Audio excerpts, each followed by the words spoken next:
گھر میں بیٹیاں جوان ہیں، کوئی رشتہ اس لیے نہیں پوچھنے آتا کہ ان کے پاس دینے کے لیے کچھ نہیں ہے، اور باپ مزدوری کر کر کے بمشکل گھر کا چولہا گرم رکھتا ہے، اور بیٹیاں ان کے سر میں چاندی اتر رہی ہے، تو وہ باپ کتنا پھنسا ہوا ہے، اس کی گردن کتنی جکڑی ہوئی ہے۔ اور اگر کسی کے پاس رقم ہو اس کی ضروریات سے زیادہ، اور وہ اس کا رشتہ دار بھی لگتا ہو، تو اس کو سوچنا چاہیے کہ میں اس کی مدد کروں یا نہ کروں۔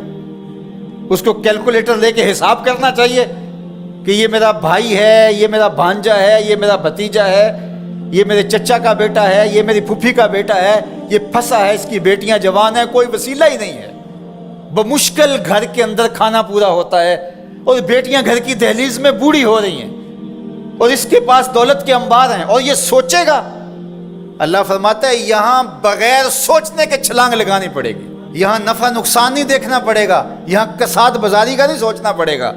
فَلَقْتَحَمَ الْعَقَبَةَ، یہ بغیر سوچے سمجھے کودا کیوں نہیں ہے، یہ مشکل گھاٹی چڑھا کیوں نہیں ہے۔ وَمَا أَدْرَاكَ مَا الْعَقَبَةُ، یہ جانتا ہے کہ مشکل گھاٹی کیا ہے۔ فَكُّ رَقَبَةٍ، کسی پھنسے ہوئے کی گردن کو چھڑانا ہے، کسی مشکل میں پھنسے ہوئے لوگوں کی مدد کرنا ہے۔ تو اب یہ سوچے گا کہ ابھی تو میں نے فلاں پلاٹ بھی خریدنا ہے، ابھی یہ بھی کرنا ہے، ایک فیکٹری نہیں لگانی ہے میں نے تو اس کے لیے رقم جمع کر، کیا یہ ضربیں تقسیمیں دے گا؟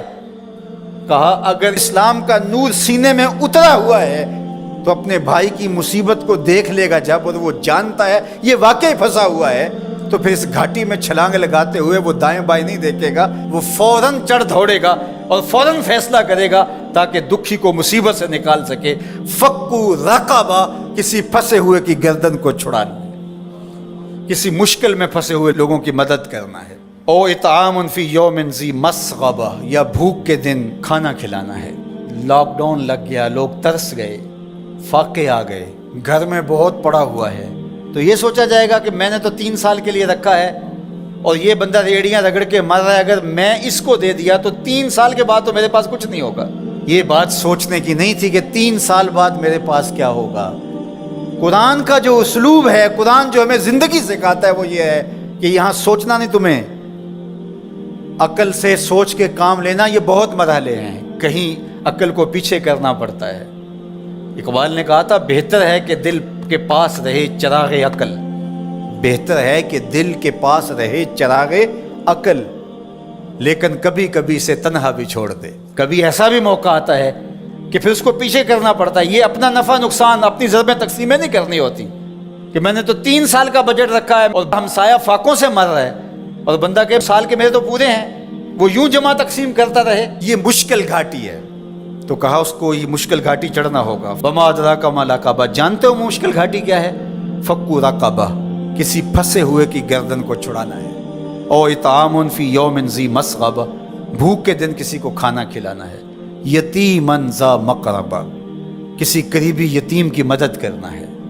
او مسکینا ذا متربہ، یا خاک نشین مسکین کی مدد کرنا ہے۔ یہاں جو لفظ قرآن نے استعمال کیا نا، یتیما ذا مقربہ، قریبی یتیم، تو کیا اس کا مفہوم یہ نکلتا ہے کہ جو دور کا یتیم ہے اس کی مدد نہیں کرنی؟